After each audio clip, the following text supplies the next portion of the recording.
Hello and welcome to Santos on Sports. As usual, alongside Mr. Chris Santos, I am Paul Santos. We're happy to have you looking in today. Give us a call at 774-762-6234.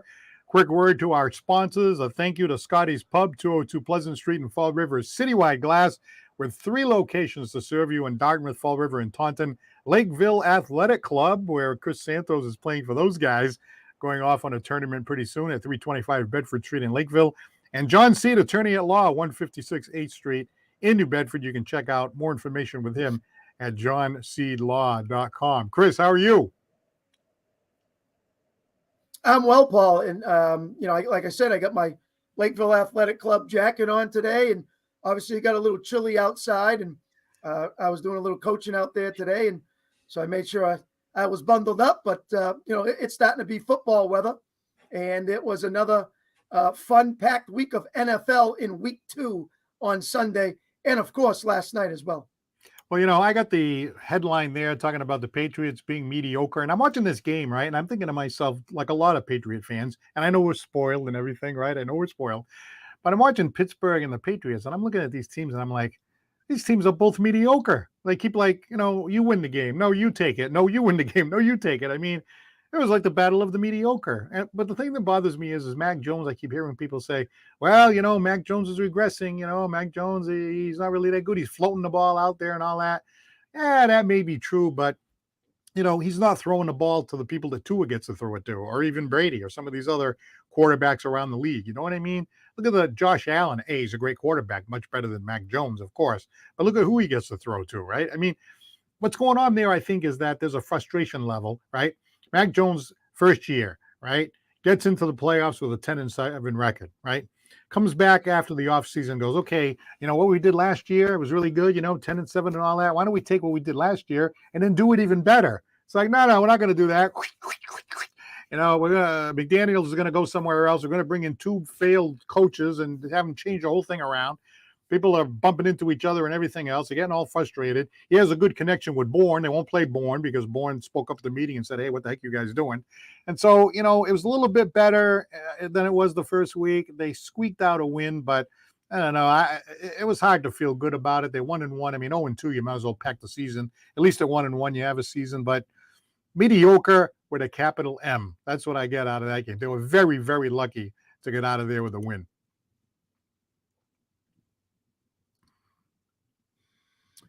Well, Paul, let's ask any NFL head coach, and I'll guarantee you they will tell you we will take any road win that we can get. And you're talking about a team who had just beat the defending Super Bowl representing the AFC the week before in beating Cincinnati, coming in on a high, now playing New England. New England obviously on the road. And you go into Pittsburgh, and you were the better team in that game. Now, that takes away from Pittsburgh saying, gee, what happened there? But to me, the offensive line played much better for the New England Patriots this week. And their defense held in check what do they need to be. Now, I have stats here, and I can go over all that offensively for New England, offensively for Pittsburgh. But on paper, and even watching the game, New England was the better team. Said and done. Now, mediocre, obviously, not big plays, not bombs, not big runs, not big interceptions, not punt return. So, yeah, it was that kind of a game. But sometimes that's the way it plays out. You got 2 physical teams that going at it, and you try to find a way to not make mistakes. I thought Pittsburgh did make some mistakes. But overall, I thought New England was the better team, and they looked as if they had improved from week 1 in what we saw against Miami. Hopefully, it's a stepping stone. I know it's another big matchup. Home opener, Lamar Jackson. Last time he was there, I believe it was in November of 2020. Baltimore lost 23-17. He had a couple of touchdowns and 300 total yards. And he's 1-1 lifetime against New England and Belichick. So, yeah, they'll have their hands full this week with Baltimore. But at the same time, Paul, a win is a win. And you got to be happy when you win on the road anywhere. in the NFL, even though it wasn't like shining plays, as you said. But at the same time, look at Harris, 15 for 71. That's good numbers. Stevenson, 9 for 47. Good numbers. Myers, 13 targets, 9 for 95. Aguilar, 6 for 110 and a touchdown. So, things that improved, which is nice. No sacks given up by the offensive line. Gotta like that, protecting Mac. That's beautiful. The one I don't like, and I'm still not liking it, you spend all this money on Jonas Smith and Hunter Henry, and I'm getting no production from those two at all. So until I see something from those two guys, they need to get into the flow of this offense, and that will help them along the way, and it will help Mac Jones as well. All right, shout out to Krista Lee Santos. Give us a call if you'd like at 774-762-6234 and let us know what you think about the Patriots this last week. I think that's one of the things that's kind of frustrating is, they went out there and they spent all that money, and we've talked about it before. They spent all that money on a lot of players that are turning out to be not that good. And so, look, Belichick, he's been around a long time. You would think he's going to eyeball a player, and he's going to say, oh, yeah, this player right here, we can do something with this guy. Then they bring the guy in, and the guy's not that good. They overpaid for all these people. They're right up against the salary cap. You're looking at this team. They don't have any, playmakers. You know what I mean? A lot of these other teams, they have playmakers. But, boy, I'll tell you, I know we're spoiled Patriots fans and all that, but I'm just looking at the team, and I'm like, gee, this team's going to make the playoffs? I don't know, man. It's going to be tough. And then you see Buffalo play, right? Oh, my God. They're just manhandling, just stomping on people, right? Even the Jets look pretty good. And Miami looked pretty good, right? I mean, are the Patriots battling for the cellar? Can it possibly be? I mean, this is sacrilege to even say something like that.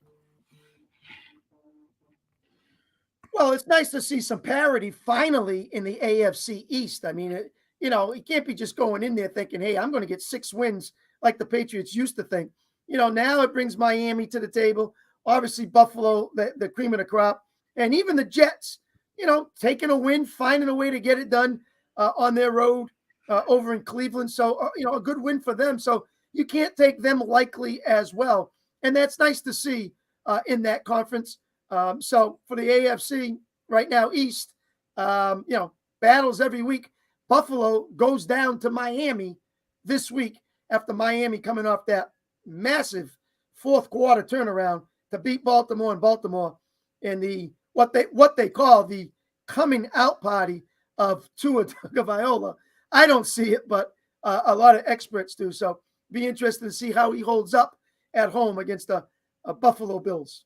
Well, look at the two guys he's throwing to, though. You know what I mean? Hey, Tua, if Tua was throwing to some of the guys we got, I think it might be a little bit different. But let's go to your phone calls here. Ryan is in Mattapoisett. Hello, you are on Santos on Sports. Hey, guys, how's it going? Yeah, it's going okay. How are you? Doing good. So, listen, I'll take the W any day of the week. But at the same time, I'm still not feeling too good about the team coming out of this win.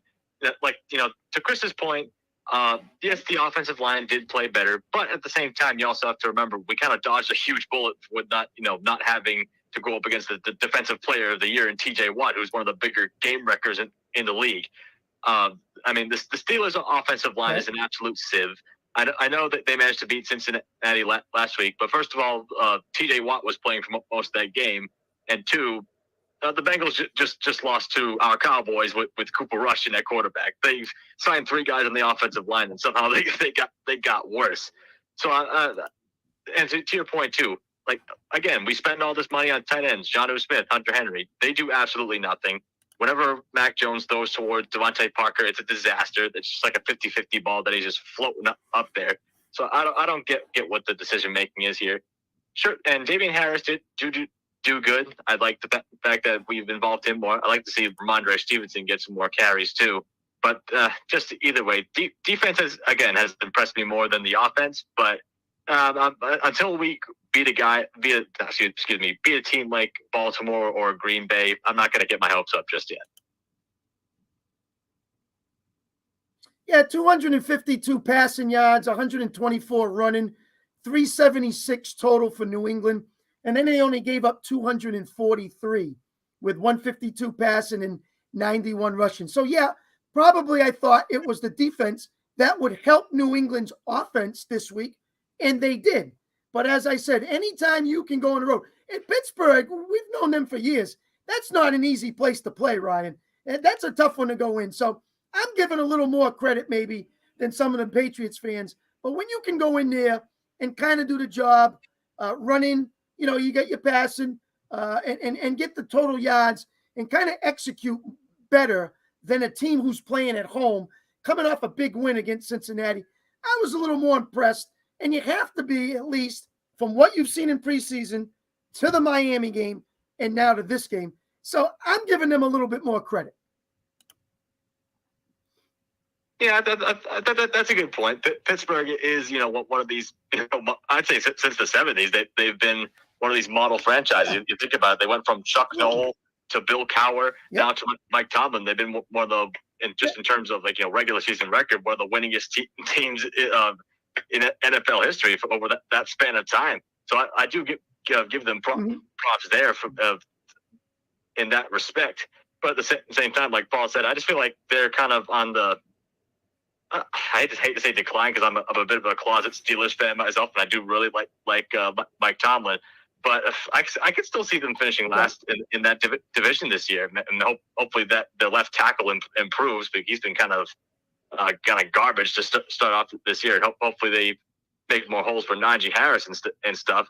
But I'd say that they're kind of on the mediocre side just because of their quarterback alone. Like Mitch Trubisky impressed me in the preseason, but that hasn't translated to the regular season thus far. And it's just, especially when it comes to special teams, both special teams units were absolutely horrible. Gunnar Olszewski, the former Patriot, he bobbled one. I thought we were gonna get either a safety or it was gonna be a Pittsburgh touchdown on that early kickoff. It was like who wanted to give the other guy the ball more? Yeah, exactly. I think you're absolutely right there. It was almost like you take it, no, you take it. And the Patriots dodged the bullet. I mean, I'm a fan of Mac Jones. I think he's a good quarterback, not a great quarterback. He's only in his second year. He did get the team into the playoffs along with the help of the rest of the team, of course. It's a team game. And get to 10-7 and everything, right? But now he's got to start from scratch with two different coaches in his second year now. Second year, he's changing coaches that really didn't do well where they were before. And, he's trying to buy into that thing. And I think that they're saying all the right things, but I'm not sure they're really buying in, And I see him there and they're saying, well, he's getting rid of the ball and he's throwing off the back foot and all that. I don't know. I don't think he trusts his offensive line still, even though they played better.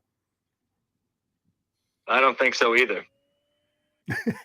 He's dropping back and he's like on the back foot and he's kind of looking like, oh, here they come again. I mean, they did do a pretty good job of protecting him, as Chris said, getting the sacks down and all that. And how about the mistakes? How about all those penalties on the offensive side of the ball? Those things just kill you in a game like that. Yeah, absolutely. Those are. Yeah, that was one of the things that I thought. Yeah, need to clean that up for sure. What did you think of Mac Jones, Ryan, in that game? I mean, it kind of goes back to last week against Miami. It's more of the same to me, not just like statistically, but just in the way, than some of the decisions that he's making. Like, on the short and intermediate stuff, he threw some good balls, but 50-50 balls were 50-50 balls. They could go really either way. Again, Devonte Parker, every single time he throws to him, that turns out to be a disaster. It's either tipped up and picked or Minka Fitzpatrick is just ball hawking there. And other than, of course, you had the 50-50 ball to Aguilar, but again, 50-50. You never know what could have happened there. So I'd say for now, until you find someone who can actually get separation, enough with the 50-50 balls.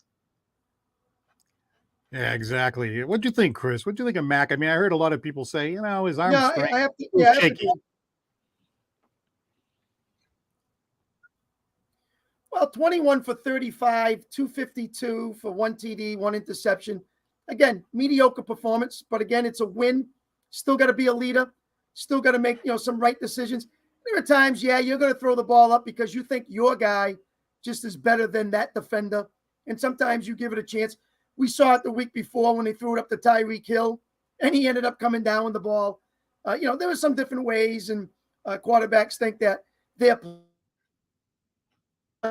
players are just that once in a while. Of course, you don't want to see that all the time. We saw If you watched it last night, Josh Allen, he started off the game just dinking, because they were taking a long pass away, and he took advantage of what they were giving him, one-on-one matchups, keeping it short. And finally, they had to kind of challenge him. And when they moved up, now he went deep. Yeah, he's got a little bit more weapons. But it was nice to see Myers, Aguilar, even Bourne finally getting back into the mix. But they got to get those 2 tight ends with Henry and Smith if they have any chance, because, you paid all that money for those 2 guys, and they're not even catching one ball. You've got to be kidding me. Yeah, what do you think that is? What do you think the reason for that is? Is it the new offense, or, I mean, Henry had a well, good it depends year, on how they put it. It could be 2 tight end sets. It could be, just 1 tight end. It could be that the team they're playing is just a very good defensive linebackers one-on-one, or a safety that covers real well against, tight ends. So it's really tough to say, but, they don't seem like they're in the flow right now, and they need to be. And that's going to help the deep ball. That's going to help the run game, because now it can set up play action. It can do a lot more for Mac Jones. They got to find a way to get those 2 moving in the right direction. Ryan, what do you think about this game coming up this week against Lamar Jackson and the Baltimore Ravens? I'd say that's the biggest. Excuse me. I'd say this is the first real test of the season. Like, lost to Miami, got this.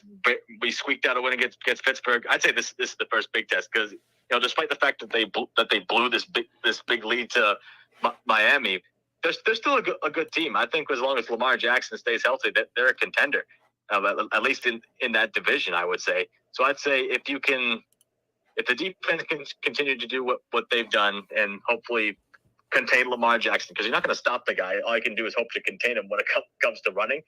If they can defend him well, and maybe the offense can pick things up, maybe they picked up some stuff in the Miami tape that maybe they can take advantage of against the Baltimore defense, even though we don't have Tyreek Hill and Jalen Waddle, but that's neither here nor there. If they find some weaknesses there and they can exploit those and maybe get a win here, then maybe I'll start believing. But otherwise, I'm not feeling too good about this week. All right. Well, thank you very much for calling as usual, and we'll talk to you again real soon. All right. Thanks for having me on, guys. All right, Ryan. Have a great week. Thanks, Ryan. All right, for Mattapoisa, give us a call at 774-762-6234. I heard about how the Patriots defense, they've only given up 2 touchdowns all year. And, of course, again, to Ryan's point, Miami and then Pittsburgh, and now it might be a different situation with the high-powered offense that Baltimore brings. But, I'm thinking Lamar Jackson, right? Kind of a scrambling quarterback, hard to watch. He can ad-lib, he can extend the play. Well, Josh Allen does that now too, right? And you saw the problems that the Patriots had last year against Josh Allen when he got loose and he went out of the pocket and you just couldn't bring him down and you couldn't force a punt and all that. Well, Lamar Jackson does a lot of the same things, extending the play and stuff like that. I know the Patriots have different players on their defense than last year, but what a challenge to have to stop a guy like that, where maybe you've got a plan and you got a scheme, but then all of a sudden he scrambles out and now everything breaks down and you could, all of a sudden you can toss whatever plan you had out the window.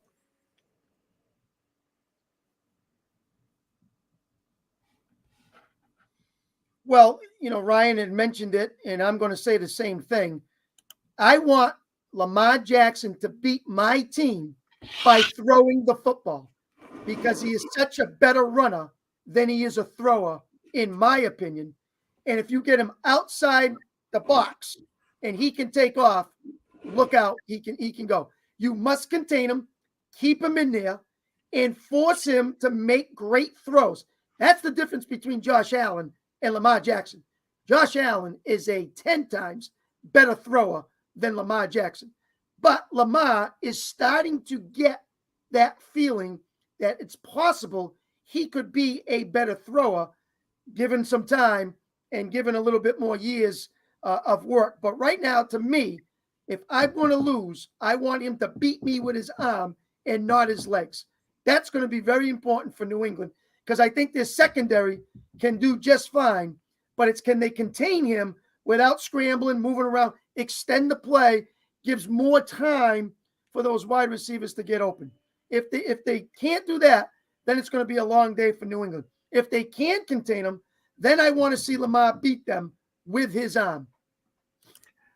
Based on what you've seen so far of the Patriots defense, now the second game better than the first game all around. I mean, do you think the Patriots defense can contain Lamar Jackson? Well, that's going to be the challenge because if you remember, Paul, we talked about last year speed on defense, and it wasn't there.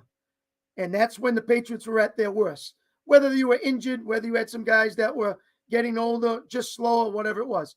Got to have speed with those linebackers. Got to contain, get to the quarterback. And, of course, you got to wrap up and finish your tackles. So to get Barmore, see if he can get in there and force something out. Get Judon from the outside. Get some safeties, do some things that can kind of ruffle his feathers any way you can. But you got to have speed on that defense. Hopefully they have it. Well, compared to last year, they do look faster. They've got some younger players in there. Okay. Bill actually went more for speed this year than the big lumbering linebackers that you had, when there's more of a running game. Now the NFL certainly a much more passing league than it ever was. And it seems to be going that way even more and more as we go into the future. So, can they get in there and kind of, keep him in the pocket, make sure he doesn't scramble out? But then, you can have breakdowns and all of a sudden there's a hole up the middle he can run through too. So, like you said, what a real challenge. And, you talk about Josh Allen, right? After I was done watching the Patriots, of course, then Monday night, the Buffalo's on, right? You see Josh Allen drop back and just throw like a shotgun ball, after you see Mac does tend to kind of float him up there a little bit sometimes. Now, again, he was under a little bit of pressure and he's in the second year and he's not really known for the cannon arm thing, but when you see somebody like Allen, the strength of his arm, I mean, he's really playing fantastic so far. And, Buffalo's got a long way to go. Obviously, it's only second game of the season, but wow, if they can stay healthy, they should be right there at the end. Yeah, I don't see why not. It's a strong team. They got different running backs. They got slashes. They got bowling balls. They have a good tight end in Knox. Obviously, they got some wide receiver with Davis and Diggs. So they got a lot going on for them. And don't forget, they have coming from the outside now on the defensive side. They picked up Von Miller, who looked pretty impressive last night as well. So, they're shaping up that defense, which makes it easier, obviously, for Josh Allen to get better field position and then do some of the things that he does, which extends play. But, as I said, Paul, I don't mind running, but I would be very careful when I'm Josh Allen, very careful when I'm Lamar Jackson. Just look what happened to Trey Lance. And he tried to get out, and look what happened to him. And sometimes when them quarterbacks have that feeling they want to run a lot, it's difficult in the NFL because they're fast and they're big. And if you get hit just right, it's going to be a long season for you. And Lamar's had some injuries in the past, so you got to be careful and know when to take off and do it the right way and slide down. So they got to be careful. But Allen's one of the best right now. Well, looking at the Patriots, right? I'm looking at that second game compared to the first game. There's been a lot of speculation that Belichick got more involved in the offense. He was talking to Mac Jones in between plays. He was kind of stepping in a little bit. And, you got to wonder, right? Okay, that's all well and good, right? The greatest coach of all time, arguably the greatest coach of all time, looks and says, well, wait a minute, we need to do this. Maybe we're going to scrap some of the stuff we're trying to do, keep some of it, whatever, talking to the quarterback all the time. But then I'm thinking to myself, if you want the team to buy in to this offense and the head coach has to jump in there and steady the ship. I mean, how can you expect these players to buy in when, that has to happen in order for the team to improve? I mean, I understand that this is a long process. Maybe Bill's looking at it okay, 2-3 year kind of a plan. Whereas we're looking at it hey, we won 10 games last year. We want to at least do the same this year. But what about that? You're a player on the team. And you see these guys come in, and maybe these guys aren't quite ready for prime time, and the coach has to come in there and kind of ready the ship. I mean, to me, that's got to be tough for these players. I mean, they're trying to say the right thing, but I'm looking at some of the faces on the press conferences, and oh yeah, I'm glad to be here. It's great. Oh no, everything's great. And I'm looking at their eyes, and I'm like, I don't think they're telling the truth. Well, I'm sure that with the headset on, and what they're all hearing each other talk and how that works out. and they want to say what they want to say. I'm sure they do that. Right now, I think it's more of positive reinforcements from Belichick to say, hey, this is what we're sticking with. This is our game plan. See, it worked here. See, this is what we're talking about. Great job. Keep it going. Get it done. It's going to work. We're in for it in the long haul. Let's so positive reinforcements, I would think, is maybe what he's trying to do. And whether that impresses the media or not, who knows? But at the same time, they're going to come at him and say, well, what were you doing there? And why wasn't Joe talking to him? Or why wasn't Matt talking to him? Why were you? So, I can't really, put it right on it. But I would think more of just to kind of keep the spirits up and say, we can do this. And I trust you guys.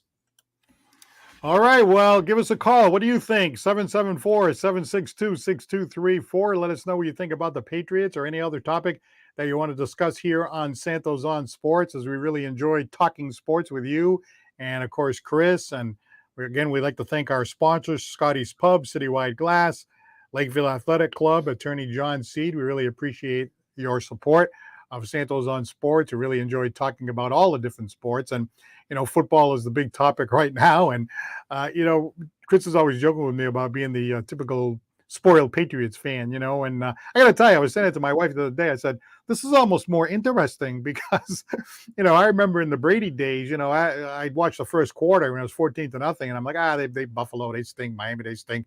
And then I take off, go looking at pumpkins or whatever the heck they wanted me to do. Now I'm watching every game like, this is the most important game of the season. It's the second game of the year. Then the third game, it's like, this is the most important game of the season. Then the fourth game, this is the most important game of the season. And then Chris will remind me, well, welcome to the club, right? That's the way you guys live. No, I did. And I also said, Paul, that I thought the first 4 games will be really telling for the New England Patriots. And we said last show and maybe the show before about what we thought after the first 2, now Baltimore and Green Bay. Like I said, if they can split that and go 2-2, then they have a little gap there that I think they got some teams that I think they can take advantage of if it's the New England way and, start to get some wins under their belt. Now, that being said, it's the home opener. So again, a lot more hype. Patriot fans, getting in, could get under Lamar's skin, could, force some turnovers. A lot of things can happen, when you're playing at home compared to playing on the road. So looking forward to see how New England comes out in New England and says, hey, we're still here in the AFC. Absolutely, 100%. And, for us Patriot fans, it just seems weird, like it just seems like, I don't know, it just seems like strange to be, looking at, obviously Buffalo is now head and shoulders above where we are. And then you're looking at Miami and you're like, well, Miami's beat us like, I don't know, 3-4 times in a row, whatever it is. Tua is undefeated against us, right? And then you're looking at the New York Jets and I'm like, wow, the Jets, they had a nice win over there, throwing the ball all over the place and everything else. I'm like, God help us if we lose to the New York Jets, right? We ain't used to that up here, Chris. Hey, listen, I can say the same thing about the NFC East. The Philadelphia Eagles are 2-0 right now. The New York Giants are 2-0 right now. Okay, and I think Washington's 1-1. So, take a look at that, and you go, whoa, wait a minute, what's going on here? So, it's not to say that I'm comparing the NFC East to the AFC East. I'm not. But at the same time, I know that the teams in my conference, Washington, Philadelphia, and the Giants, have had more parity during this time than when obviously New England was on their reign. So, a lot going on. Of course, depends on the schedule, who you're playing. Might be playing some, easier teams. I understand all that. It's only week 2. Let's see what happens when they start going head-to-head against yours. Buffalo plays Miami this week. So that will be nice to see how that looks at the end of that one down in Miami. Yeah, I'm trying to figure out who to root for because, I'm looking at these games that ordinarily I'd root against Buffalo. But I'm figuring, well, Buffalo's going to run away with the division.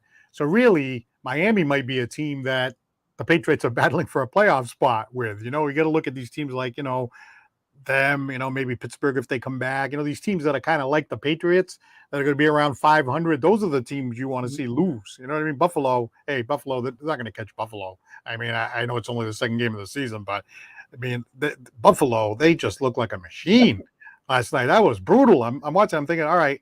I was thinking to myself, all right, if Tennessee can give them a game, right? The Patriots are kind of like Tennessee. They like to run the ball. They like to keep the score down. You got Mike Vrabel there. He's picked a few things up from Belichick and stuff like that. So I was thinking to myself, well, if they can hold the score down and give them a game, that would probably make me think that the Patriots could have a good game against them. And they just got slaughtered. Let's think about but think about Tennessee. I mean, besides Derrick Henry, who do you have? The New York Giants beat them week 1 in Tennessee. Okay, so right. They're not like playing top-level football right now, Paul. They're struggling. Ryan Tannehill, not getting it done the way they wanted to. They got rid of A.J. Brown. He went to Philadelphia. Looks pretty good over there. So losing some weapons, gaining some weapons, not gelling right now in Tennessee. 0-2 start. Not good for Vrabel and that team, that's for sure. Hey, what do you make of Cincinnati? Right? I mean, God, they don't look like the team that went to the Super Bowl last year. No, they don't. And that I think for them, that starts with their line, whether it's their offensive line that's not opening holes for Mixon, not giving Burrow enough time to find Chase and some of his other weapons, having him run. You don't want him running. You want him in there in the pocket and throwing that around. So they've had some struggle on the offensive side of the ball. Pittsburgh crushed them in week 1 with their defense, and Dallas came after them a little bit more too. I mean, Prescott wasn't playing. Cooper Rush came in. A mediocre performance, nothing special, but, did what they needed to do and obviously got the field goal at the end to win the game. So a backup quarterback getting you a win. Tough times for Cincinnati being 0-2 this early. I'm not counting them out. I still think they can come back, but that's a tough start, 0-2. Well, you know how when, Pittsburgh knocked them off, so you're thinking, well, the Patriots beat Pittsburgh, and Pittsburgh beat the defending AFC champions. What does that mean? I don't know. Now, and wait a minute now, don't forget New England plays Cincinnati, right? Yeah, right. So what do you think's going to come up when that happens? I don't know. Well, Ryan Fast and Furious just added something to a comment here. Think about this: with Buffalo smoking Tennessee, the Jags are first in the AFC South. Yep. Isn't that something? And then he further says, again, matchups, schedules. Right. And then he says the Bengals added 3 quality guys on their offensive line, including former Patriot Ted Karras at center, and they somehow got worse. How do you explain that?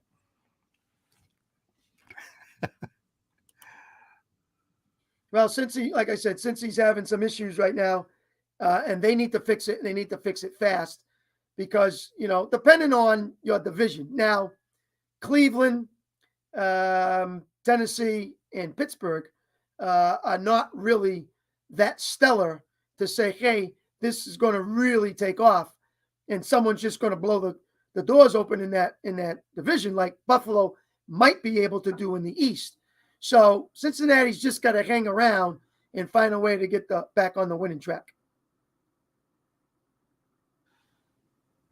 Give us a shout here at 774-762-6234. I was noticing that, they keep, of course, the ratings of the Patriots, right? And boy, what does this say about the sports fan, right? The Patriots are winning all the time, and those, those ratings are coming in, and now all of a sudden the Patriots are a little more like, the average team. Hopefully it'll be better than average, but already the ratings are down a little bit. And I don't understand that at all, because I have to tell you, I'm watching as much, if not more, than I did before for the reasons that I just said. So, I mean, I like rooting for teams that nobody's paying attention to. That's why, all those Red Sox championships, the 2013 is the one I like the best because they were a 500 team.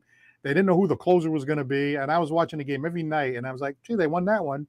Gee, they won that one. Gee, they threw this guy Yui Hara in to be the closer. gee, they won that one. Johnny Gomes is kind of scrappy there. They won that. Next thing you know, they went in this roll and went out to the way people are jumping on the bandwagon. And I enjoyed the fact that I was watching them from the beginning, because it was more fun that way to watch them from the beginning. Mm-hmm. So I like watching the teams that kind of come out of nowhere. I'm not saying the Patriots would do that, but how can you not stay with your team like through thick and thin? It just, why would you just be there when they're winning? You know what I mean?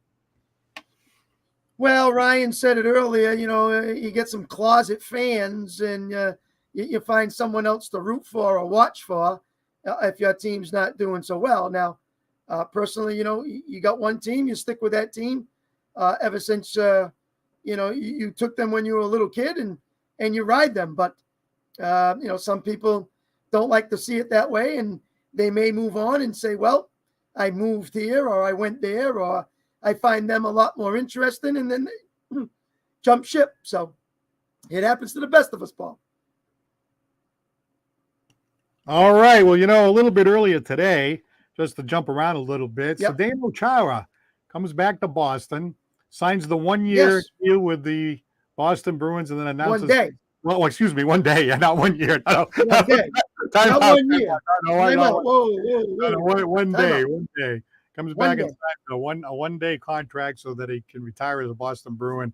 45 years old. Listen to a little bit of the press conference. I always liked him. I always thought he was a class act, hardworking guy.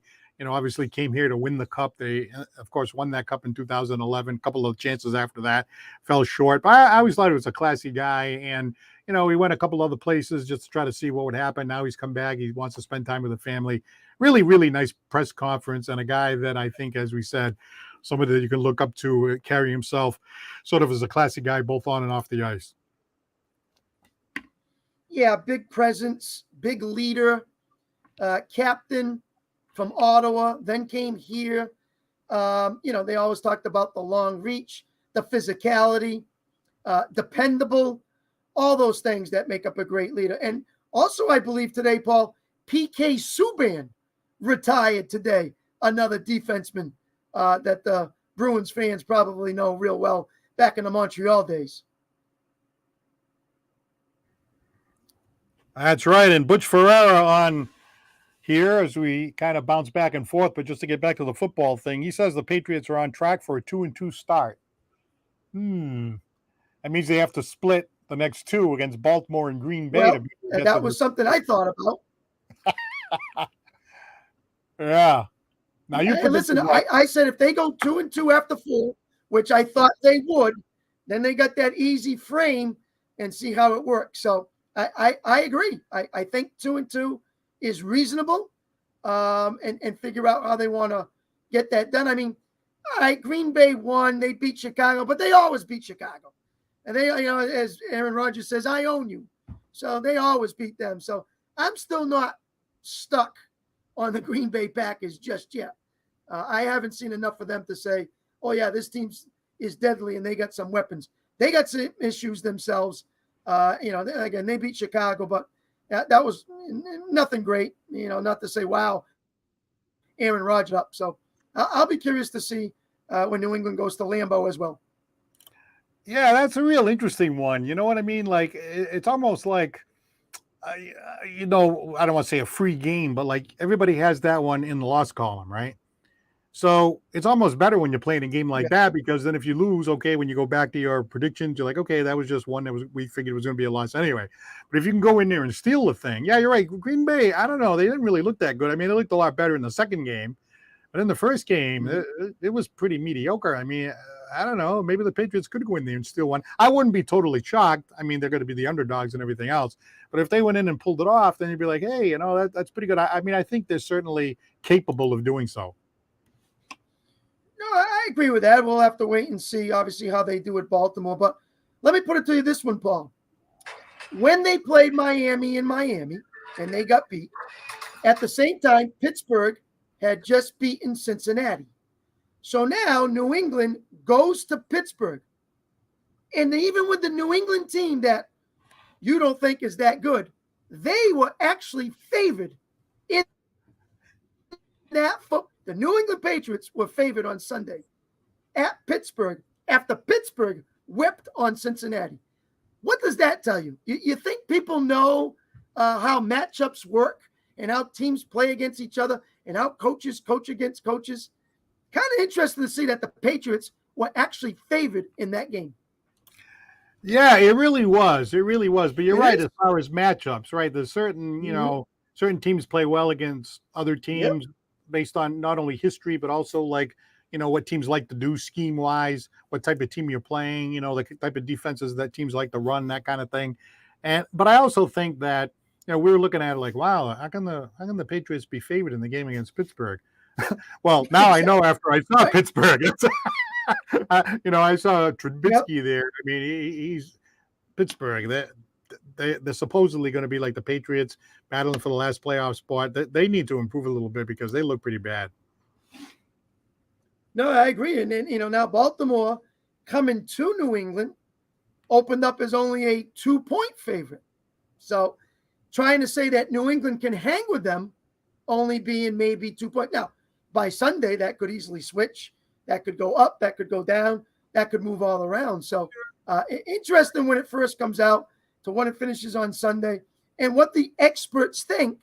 And sometimes it works out and sometimes it doesn't. But that's why they call it gambling. All right, let's go back to the phones. Butch is on the line. You're on Untitled Sports. Well, Paul, I told you they're on track to go 2-2.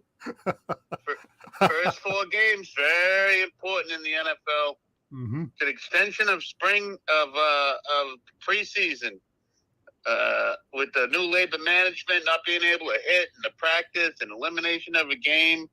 I mean, I'm not saying that they're going to go to the Super Bowl here or anything, but I don't think you can get a good read on any of these teams until 3 or 4 games into the regular season. So you think they can go 2-2? You think they can split against Baltimore and Green Bay? Yeah, I think that they have a chance. Absolutely. I mean, Baltimore, they're tough, but, their defense ain't all that great.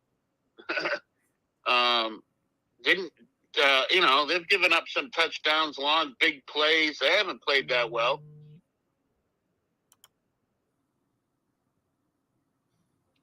No, I have to agree with you there, Butch. And, let's think about after that Green Bay game. Now, let's say they are 2-2. You have Detroit at home, at Cleveland, Chicago at home, and in the next 4 games. That's that cycle right there that I actually think they could maybe go 3-1. I really do. That's me. But not these high upper echelon teams, more of the below 500, and have a shot against those teams just as much as anyone else. So these next 2 are really big for New England, just to stick around and see how it goes. I do agree with that. I agree that these next 2, is all part of the process. We'll see. We're going to see. Well, how during the we went into Pittsburgh, not a very friendly place to play. The Steelers are always very good. They have the same coaching staff. Hey, Paul, let me ask you this. Did you think they were going to beat Pittsburgh in Pittsburgh? I got to tell you, I don't know how I picked them to beat Miami. I was like embarrassed with that prediction. So then when it went to the next game, I was like, well, I also picked them to beat Miami as well. Yeah, but, I'm not feeling. Miami is a surprise right now. So, they're playing above, I think, their potential. I think you're going to see them take a slide. Yeah, after the first game, I was kind of concerned about Pittsburgh. I was like, well, they look so bad against Miami, but Pittsburgh's not that good. So I was just kind of like hoping for the best. I mean, I really didn't know what to expect. And they came out with a win, but I got to tell you, I was looking at that game and I'm thinking to myself, man, they were lucky they got out of there with a win. I mean, Belichick always says one play this way and one play that way determines the game. We were right about that because, that's exactly what happened in the game at Pittsburgh. I will say one thing. When they got the ball with 6 minutes left and they needed to move the ball down the field, they moved the ball down the field. I mean, there was a couple of exchanges of possession early in the fourth quarter where they didn't move the ball. But that last time, they found a hole there in the offensive line or on the defensive side or the other side of the ball. And, it definitely worked. They moved the ball. They ran the clock out. But that's not a recipe for going really far, though, down the road. No. Like I said, nobody's putting them in the Super Bowl, but it is a process. Yeah, I guess so. I don't know about this this new offense. Did you see any differences in what the Patriots were doing in this game compared to the first game or compared to the preseason? Well, I thought they ran the ball a little bit better against Pittsburgh, and I thought when it came down to brass tacks in the fourth quarter, when they needed to, it's great to have a good defense or a great defense, but when you can keep the ball away from their offense to win the day, I thought the defense sealed the game in the fourth quarter. I'm sorry, the offense did. Yeah, and not having Big Ben there anymore, and now you're trying to find yourself an identity with a quarterback who's average, maybe to, not below average, but he's okay, nothing special. And I think Belichick knows that, and he sit back and say, hey, I can come at this guy. And I didn't think Tomlin really opened up the playbook to really shoot the ball down the field that much. I thought they were very conservative also. Again, but you've played a lot of sports. To go on the road, I don't care where you are, to go on the road and win in the NFL is not an easy thing to do. And they got it done. So and they got it done. So good for them. Hey, Butch, what did you think of Mac Jones in that game? Well, don't forget, he missed a day of practice. I don't think he was 100%. He had some type of stomach flu, and, he had some issues there with his health. But, don't forget, it's only his second year as well. He had that first interception was pitiful and should have never been thrown that way. But, I think, again, we're used to Tom Brady never having a quarterback issue. Now we got a young guy in there. I think the biggest hurdle they're going to have to overcome is the loss of Josh McDaniels and the role that he played on this team. You're not gonna replace him. You're not getting anyone equal to him. And that's going to be something that we're going to have to deal with from this point on for years to come. Well, I think you're right. I mean, I think Mac Jones, I hear people criticizing him, and I'm like, gee, how can you criticize this guy, right? First of all, he had to get the transition from college, where he's on this powerhouse team that were blowing people out and everything else, throwing the wide open receivers, not taking anything against him, right? Then he goes into the NFL. He's got to adjust to that. Team goes 10-7. And then all of a sudden, the next year, as you said, Josh McDaniel leaves. These two guys come in, not a lot of experience on offense. And now it's like, well, okay, he is trying to find his way a little bit. And so to me, that's not his fault. You know what I mean? He's trying to find his way with this new system. I agree with that. I agree that, people are going to have to be patient. We're spoiled in New England for all those winning years and, always competing. And I think Chris and you had brought up a pretty good topic about fair weather fans jumping on the bandwagon. And more importantly, in this particular case, immediately, when there's any bit of adversity with the Patriots, they're standing in line to bash them when they forget all of the great years that we had. And I'm going to be 60 in November. I remember when people were wearing paper bags over their head to go when they were at the Patriots game because they were 0-14 year after year after year. So that was a good point you guys brought up about fair weather fans. Well, Butch, thank you very much for calling. We really appreciate your knowledgeable contribution to our podcast. All right, fellas. Good job. Thank you very much. All right. Butch chiming in here, 774-762-6234. Yes, the old spoiled Patriot fan. Yes, I think I've heard that a couple of times on this podcast. Well, some of the other things that's interesting too, Paul, Butch talked about for all those years. How about the kids who are in their 20s and never really experienced a losing season of the New England Patriots? Because that's how long they've been that successful. So now it's like, what do you mean we're losing? We don't lose. That doesn't happen. So you have to understand that they're just not used to it. And then when it comes up and, guys leave or they just think someone's going to take their place and it's going to be instant success and we're going to go right back and doing the same things we normally do. Well, that reign has gone on more than any other team in the NFL. The organization's been outstanding. You cannot put anything against it. And never mind, you've had the best quarterback of all time, and the best coach of all time joined together. I mean, what more else can you ask for? So, hang in there, Patriot fans. You're 1-1 in the season. Let's see how it pans out and it develops game by game.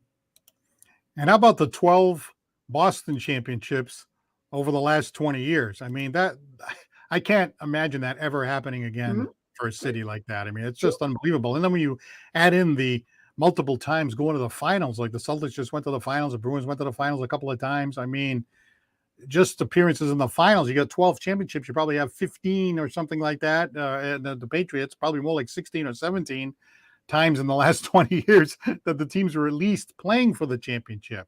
I mean, it's just like mind-boggling when you think about it. And as it was happening, I'm like, I can't believe that we won again. I can't believe they won again. I can't believe they won again. Just insane. So now we might go through a stretch where, hey, I don't know where the next one might be. Maybe the Celtics have a shot, but there's no guarantee, trying to get out of the East there. So, hey, we just enjoy it while we can. But it has been an unbelievable 20-year run. Oh, it sure has. And the city really adapts to, the lunch pail type worker. That's how it was, way back when. And we're going to grind it and we'll get, we'll have the toughest and the hardest players. It doesn't matter. We'll get it done. Dirt dogs, out there in baseball.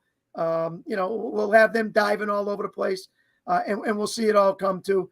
And, when you lose people and you gain people, that's what they'll look for when they gain the next person. So it's worked. It's been successful. It's been an organization in a city that's come together, adapted together, and some people have jumped on their ship, and doesn't matter where they're from, and said, "Yep, I like the way they run, their organization. I'm going with them." And others just say, "Hey, they're winning. I want to be a winner, so I like them." That's how it works. Well, people know that Chris is a big Dallas Cowboys fan. That's correct. So I'm watching that game, right? And it gets very exciting at the end there. Yep. I thought Dallas was going to blow it. It goes into overtime. And then I'm watching that field goal kick, to win the game. And that thing is heading for that upright. And I'm saying, look at this thing. Here's the upright and here's the ball. It's like, I'm looking, and it's like, oh, it's good, just barely. I'm like, oh, man, I like to be a fly on the wall. Chris must have been falling off of his chair watching that. Well, listen, I'm sorry we don't have Adam Vinatieri, who puts everything right down the middle, Paul. Yeah. A little draw, puts it right down the middle. Ours was a little bit closer, yes, but backup quarterback. Cincinnati, supposed to be a good team. We put the loss behind us from the first week and losing Dak against the Buccaneers. So I love the way Micah Parsons is playing. He's all over the field. He's like the Watt of the NFC. He's done such a great job.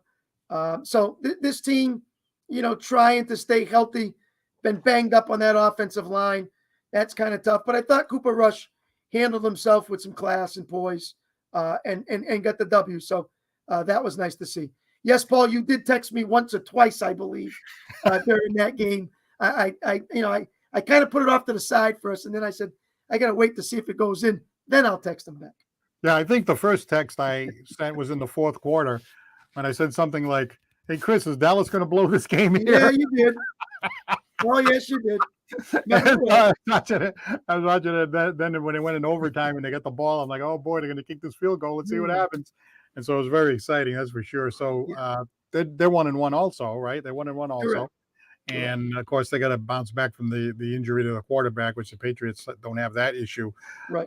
But, again, we talked about the first 4 games, then the cluster of games after that. These next 2 weeks are going to be really interesting. That's the thing about the Patriots now compared to the Patriots before. Like, a lot of these early games, you just kind of like, they could be 1-2 or something like that, and you kind of have the confidence that they're going to grind their way out of it. But this Patriots team, young quarterback, can't get behind the 8 ball early in the season. Not at all. Even with these first tough 4 games, they got to kind of steal a couple of them, to be able to make it a season later on. No question about it. That's what we've been saying all along. Yeah. Well, listen, forget about the past. Don't worry about the future. Stick with the presents. It's the Baltimore Ravens, 1 game at a time. What do I do defensively? First, I got to slow Lamar Jackson down. If I can do that, force him maybe to throw the ball. Hopefully my speed can get to him and force him to make some mistakes. And then see what we can do on the offense. Good to see Harris, Stevenson, Myers, and Aguilar do their thing. long as them tight ends, if they can get involved, that will help out along the way as well. Yeah, Jacoby Myers, he's become really Mr. Reliable over this past period of time. You're watching a game, and it's like, wow, there's Myers again. Oh, there's Myers again. Like, you need that 7-8 yards. I mean, he's not going to go down the field for 20 or 30 yards, but you need that 7-8 yards, kind of like over the middle. You need that quick hitter underneath. I mean, he's there. He'll be where he's supposed to be, and he catches the ball, and that's really what you need. And again, people say, well, if he's your best guy, then you really need to improve your talent. But hey, you got to tip your hat to the guy because he's there when they need him, and he makes the play when they throw him the ball. Yeah, he has, and he had 13 targets, so he's got a good camaraderie right now with Mac Jones to say, hey, I'm your guy. You need it. Get me the ball. When you have 13 targets, that's a lot in the NFL. Next guy was Aguilar with 6, so that's a pretty good wide span of 7 more passes going his way, and he caught 9 out of those 13. So a good week for Myers, and seeing Bourne too, Paul, more playing time, another week for him, get him in there and have those 3 guys on the field at once, and then maybe rotate Parker in there if someone needs a breather, and then, of course, get Smith and Henry involved as well. Well, last year, the Patriots averaged 25 points a game, and some people say that's inflated because they kind of ran up the score a couple of times in some of those games against the weaker teams. But still, I'm looking at this team right here, and they really haven't been putting points on the board. And, some of their points have been, it wasn't even the offense, really. They got the ball at the 20-yard line, one of them, and I think the defense scored on another or whatever over the last couple of games. So the defense, the offense hasn't really been doing much. Not really. You can't be scoring 14 points and 17 points and stuff like that and win many games, especially when you start playing better teams. Yeah, and you would like to see, drives, Paul, 11 play drives, 80 yards, took 7 minutes off the clock and get in the end zone. Those are the things I'm sure Bill really would like to see from his team. Well, unfortunately, you're going to get some advantages. Defense makes a play. Now you start at the opposing 20, and you only got to go 20 yards. Well, that happens in any football game. So that just breaks that go your way. So for them, maybe they can get some of them to help them along the way. But, yeah, they want to see some sustained drives that really go from the 20 to the 20. And then when you get there, get in that red zone and do something with it. Is it fair to say that Devonte Parker has been a little bit of a disappointment? I mean, they added him to the team. They figured they would solidify the offense a little bit, maybe be a compliment to some of the players that they already have. But I don't know. I know it's early in the season, but I haven't seen really a lot of this guy. And, some of the players that haven't been getting playing time, like Bourne, I'm looking at him. I think Bourne's better than him, at least right now so far.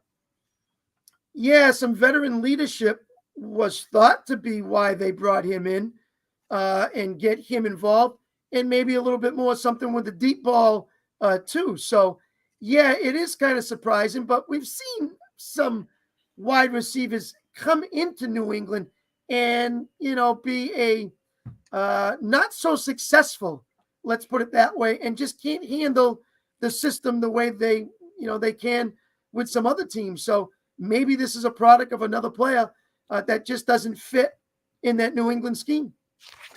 Right. And to make it probably too simple, like the average fan, like myself, I'm looking out there and I'm like, all right, let's see what happened in our division in the offseason. Miami went out there and got, Tyreek Hill. What did we do? We went out there and got Devonte Parker. It's like, come on now. Right. You don't have to be too much of an X's and O's guy to say, wait a minute, there's a little bit of a difference there. You know what I mean? Yeah. Like those other teams are getting stronger and we're not going anywhere, Right. But at the same time, the year before, when you spent your money on these 2 tight ends and a couple other players, teams were going, ooh, wait a minute. They ended up getting those 2 guys. Wow, that's going to be a good, and again, not seeing the production. So what you thought was going to be an advantage for you hasn't started yet compared to, okay, they got Hill, and look what Hill's doing for Miami right now. After only 2 games, looks like him and Tua are matching up pretty well. I'm surprised with Hunter Henry because he had a very good year last year for the Patriots. Yeah. I don't know if he's injured, banged up too. Butch was right. I know there was an illness in the stomach with Mac. Plus, he was coming off getting banged in the back. He took some X-rays of the back. So he may not have been 100% either. Hopefully that will heal and feel better over this week, and get ready for the Ravens and get ready for the present. That's Sunday in New England in their home opener. And once again, we'd like to thank our sponsors, attorney John Seed. You can go to johnseedlaw.com to get information about him. Lakeville Athletic Club, 325 Bedford Street in Lakeville.